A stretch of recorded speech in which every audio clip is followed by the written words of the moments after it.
आपको कमलनाथ जी को कैसा लगता है? मैं बोला कमलनाथ जी को तो मैं बचपन से जानता हूँ, पूरा तो थका हुआ व्यक्ति है। तो ऐसा थका हुआ व्यक्ति 15 महीना में मध्य प्रदेश में सरकार चलाया, लोगों को बोला हम कर्जा माफ कर देगा, कुछ कर्जा वर्जा माफ नहीं हुआ।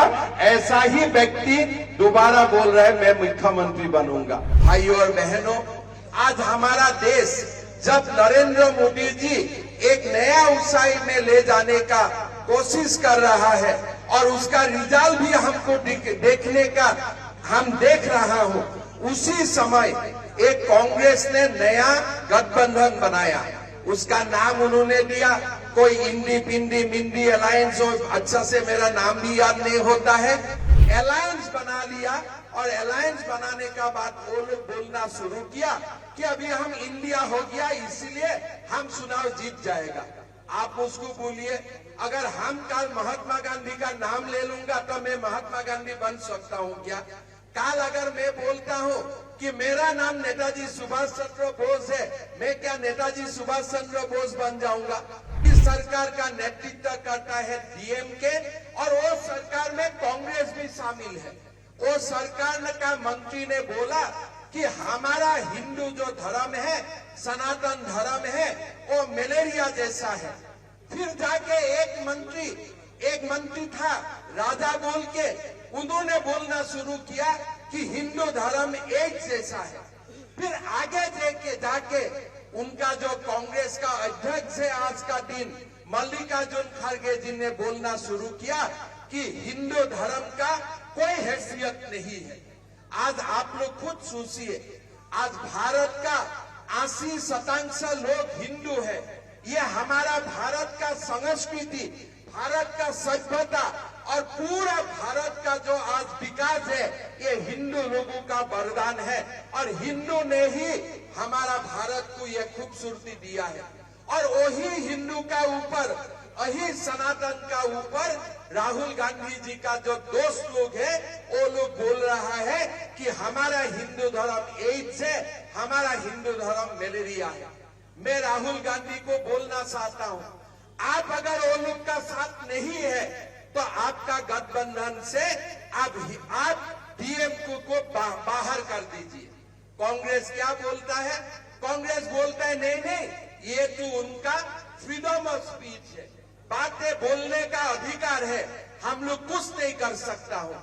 मैं राहुल बाबा को पूछना चाहता हूँ, अगर राहुल बाबा ये बात कोई मुसलमान के लिए बोलता था, आप क्या यही बात बोलता था?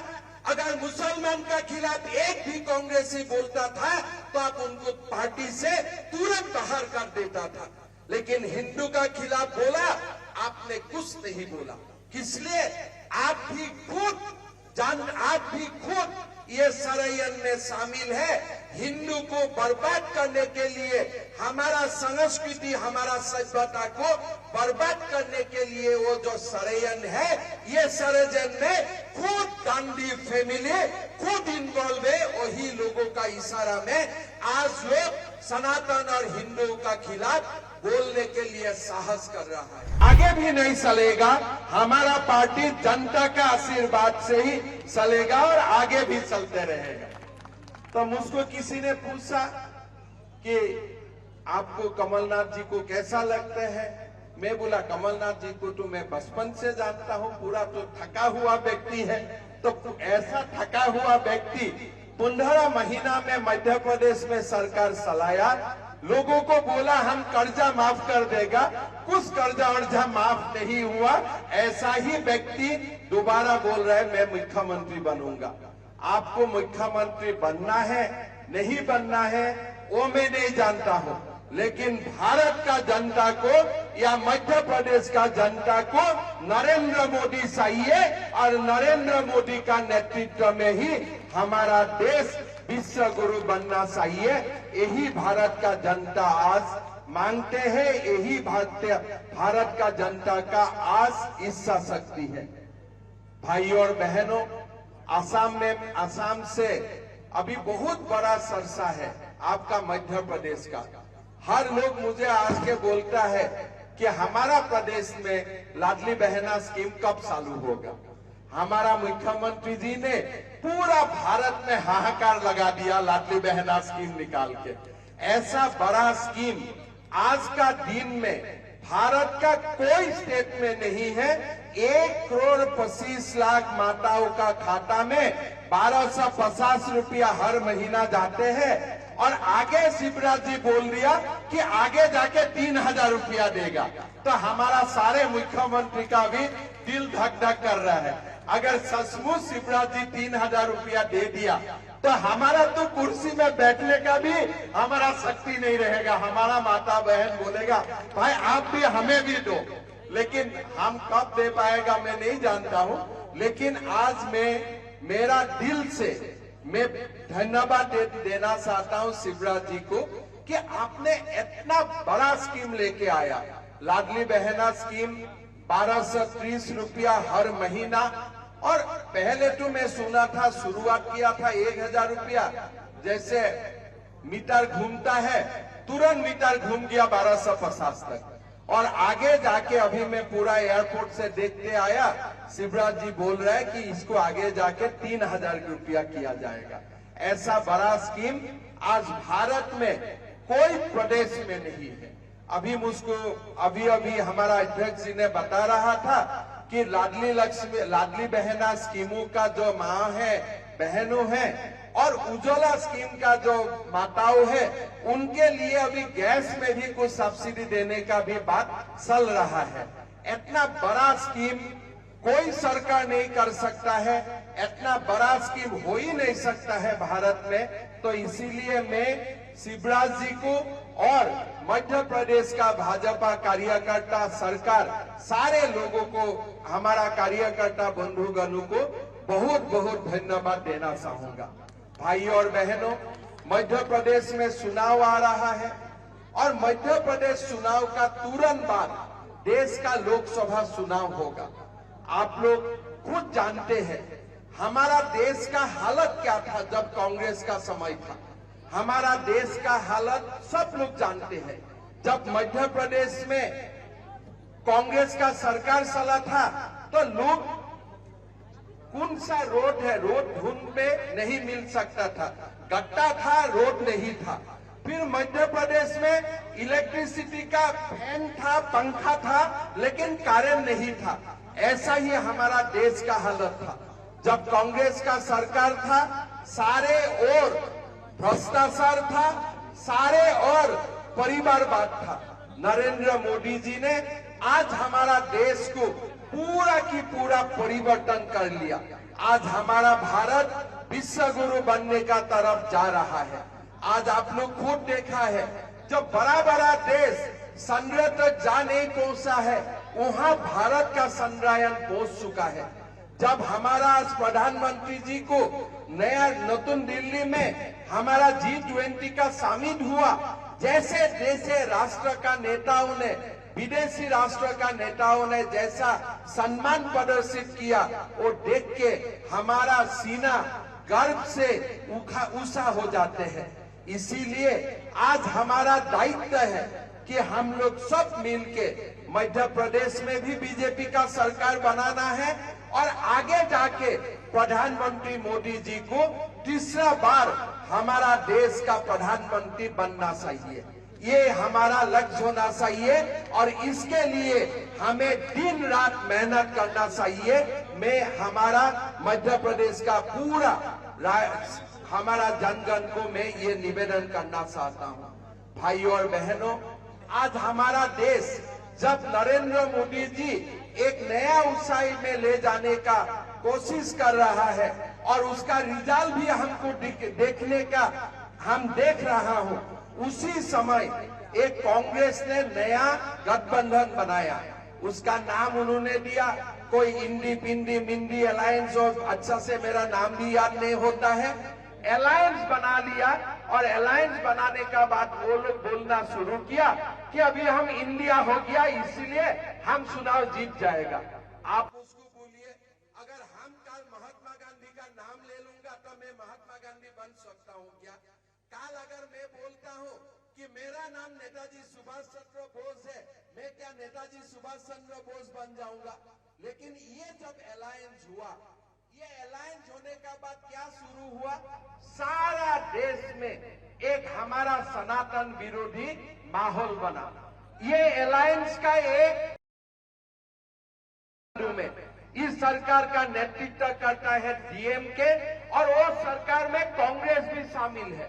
वो सरकार का मंत्री ने बोला कि हमारा हिंदू जो धर्म है, सनातन धर्म है, वो मलेरिया जैसा है। फिर जाके एक मंत्री था राजा बोल के, उन्होंने बोलना शुरू किया कि हिंदू धर्म एड्स जैसा है। फिर आगे जाके उनका जो कांग्रेस का अध्यक्ष है आज का दिन, मल्लिकार्जुन खड़गे जी ने बोलना शुरू किया कि हिंदू धर्म का कोई हैसियत नहीं है। आज आप लोग खुद सोचिए, आज भारत का 80% लोग हिंदू है। ये हमारा भारत का संस्कृति, भारत का सभ्यता और पूरा भारत का जो आज विकास है, ये हिंदू लोगों का वरदान है और हिंदू ने ही हमारा भारत को ये खूबसूरती दिया है। और वही हिंदू का ऊपर, वही सनातन का ऊपर राहुल गांधी जी का जो दोस्त लोग है, वो लोग बोल रहा है कि हमारा हिंदू धर्म एड्स है, हमारा हिंदू धर्म मलेरिया है।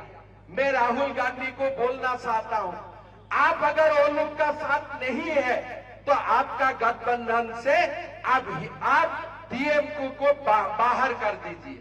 कांग्रेस क्या बोलता है?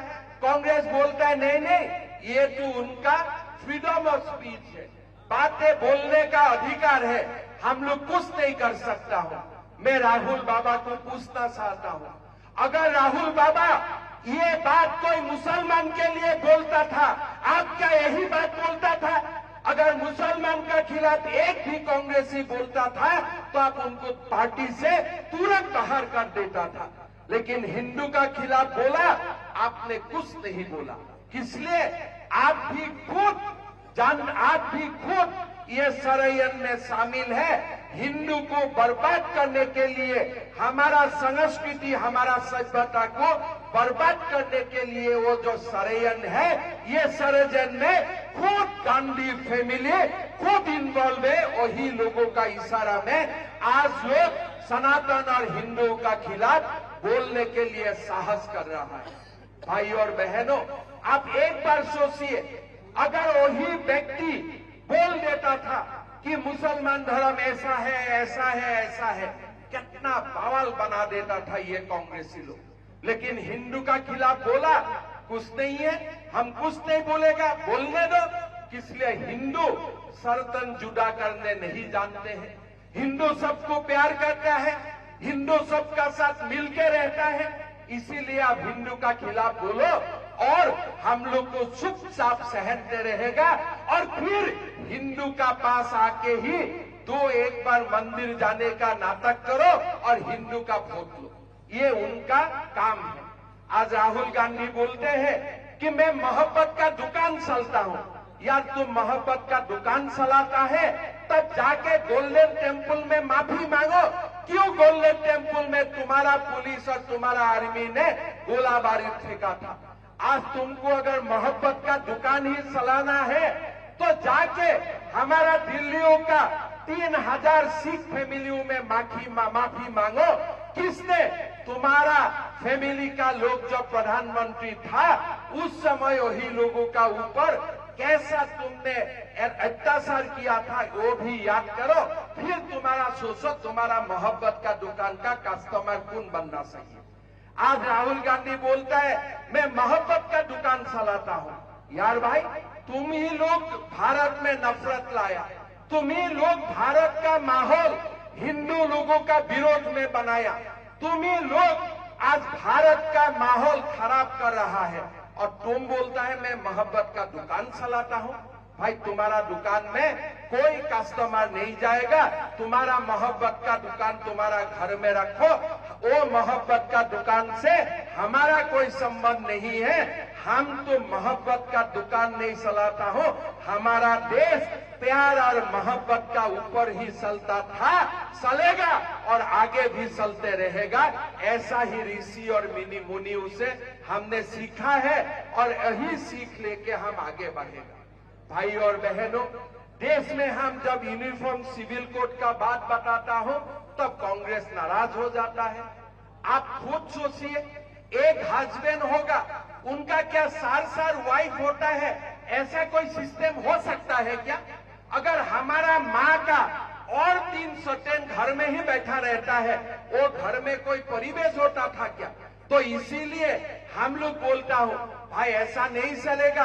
हमारा देश में यूनिफॉर्म सिविल कोड भी आना पड़ेगा और एक मर्द को एक ही वाइफ लेने का अधिकार होगा। ऐसे 2-2, 3-3 वाइफ बनाने का जो शौक है, वो शौक भारत में नहीं चलेगा।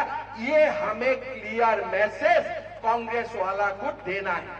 मैं कांग्रेस वाला को बोलना चाहता हूं, भाई आप लोग ये गलत काम में क्यों हमेशा हाँ करते रहते हो? आप क्यों भारत में यूनिफॉर्म सिविल कोड होने क्यों नहीं देते हो? आज आप भारत में जब हम बोलते हो कि मुसलमान बेटा बेटियों को आप पढ़ने दो, तब उनको क्यों बोलते हो कि आप लोग हिजाब पहन के ही कॉलेज में जाओ? हमें एक ही यूनिफॉर्म का मतलब क्या होता है? मतलब हर स्टूडेंट का ड्रेस एक जैसा होना पड़ेगा। लेकिन आप लोग ये तमाम जो सिद्धांत है, वो सारे सिद्धांत का आप विरोध करेगा। फिर जब मध्य प्रदेश का चुनाव होगा, वो चुनाव का समय आप मंदिर आएगा और बोलेगा मैं तो हनुमान का भक्त हूँ। भाई अगर हनुमान का भक्त है तो अपना जब बर्थडे करता है तब लड्डू खाया करो, केक क्यों काटते हो? और केक के ऊपर हनुमान का फोटो भी लगा देते हो और केक को भी काटते हो, मतलब आप हनुमान को ही काट रहे हो और खुद बोलते हैं मैं हनुमान का भक्त हूँ। अरे हनुमान जी भी अभी सुन रहा है, हनुमान जी का भी मन में ऐसा होगा कि भगवान श्री राम मुझको इतना शक्ति दीजिए, मेरा ऐसा भक्त ना बनना चाहिए, ऐसा भक्त मुझको नहीं चाहिए। जो भक्त का पार्टी ने अपना श्री राम का ही मंदिर बनने नहीं देता है, वो पार्टी को हनुमान का नाम लेने का क्या अधिकार है? आज कमलनाथ जी बोलता है मैं हनुमान का भक्त हूँ, तो मैं पूछना चाहता हूँ, आप जब केंद्र में मिनिस्टर था, वो समय में ही आप अयोध्या में राम मंदिर बनाने का काम क्यों नहीं किया? इसलिए हनुमान जी का तो राम का बिना तो कुछ देखते ही नहीं था। तो आज कमलनाथ जी, चुनाव का समय में आप हनुमान जी का बात मत भूलिए। जब अयोध्या में राम मंदिर बनाने का टाइम आया था, आपने कुछ नहीं किया। अयोध्या का बाबर को हटा के राम मंदिर बनाने का काम खाली नरेंद्र मोदी ने किया है और किसी ने नहीं किया है। ये बात आपका दिमाग में होना चाहिए। अगर आप हनुमान का भक्त होता था तो आप गांधी फैमिली का साथ लड़ लेता था कि अयोध्या में बाबरी मस्जिद नहीं, हमें राम मंदिर चाहिए। आपने किया कभी ऐसा? आपने तो कभी भी ऐसे नहीं किया। अगर हर दिन दिग्विजय सिंह हिंदू को गाली देते हैं तो कमलनाथ जी आप दिग्विजय सिंह का एक साथ एक ही मंच में क्यों जाते हो? आप तो दिग्विजय सिंह को बोलना चाहिए। हर दिन आप हनुमान भक्त को गाली देते हो, हर दिन आप हिंदू का खिलाफ बयानबाजी करते हो, तो आप मेरा साथ एक पार्टी में मत रहिए। आपका रास्ता और मेरा रास्ता अलग अलग है। ऐसा तो कुछ नहीं करता है। तो ये लोगों का ड्रामा है, ये लोगों का नाटक है। तमिलनाडु में आप हिंदू का विरोध करेगा, असम में जाके हिंदू का विरोध करेगा, आप उत्तर प्रदेश में जाके राम मंदिर का विरोध करेगा और मध्य प्रदेश में आके आप हनुमान भक्त बनेगा।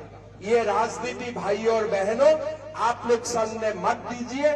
आप लोगों को मैं निवेदन करता हूं कि नरेंद्र मोदी जी को हाथ आप लोग शक्तिशाली कीजिए, शिवराज चौहान जी का हाथ को शक्तिशाली कीजिए और आने वाला चुनाव में आप लोग भारतीय जनता पार्टी को दोबारा आप लोग वोट दीजिए और हमारा सरकार बनाइए। हमें इतना ही चाहिए, हमारा मध्य प्रदेश आगे बढ़ना चाहिए, साथ साथ हमारा देश का भी विश्व गुरु बनना चाहिए और यही सपनों को आगे रख के हमें भारतीय जनता पार्टी को वोट देना चाहिए। यही मैं आप लोग से निवेदन करूंगा और यही दो सब बताते हुए मैं मेरा वाणी को विराम देता हूं। दोबारा मेरा साथ बोलिए, भारत माता के, भारत माता के, नरेंद्र मोदी, नरेंद्र मोदी। बहुत बहुत धन्यवाद। जय हिंद, वंदे मातरम।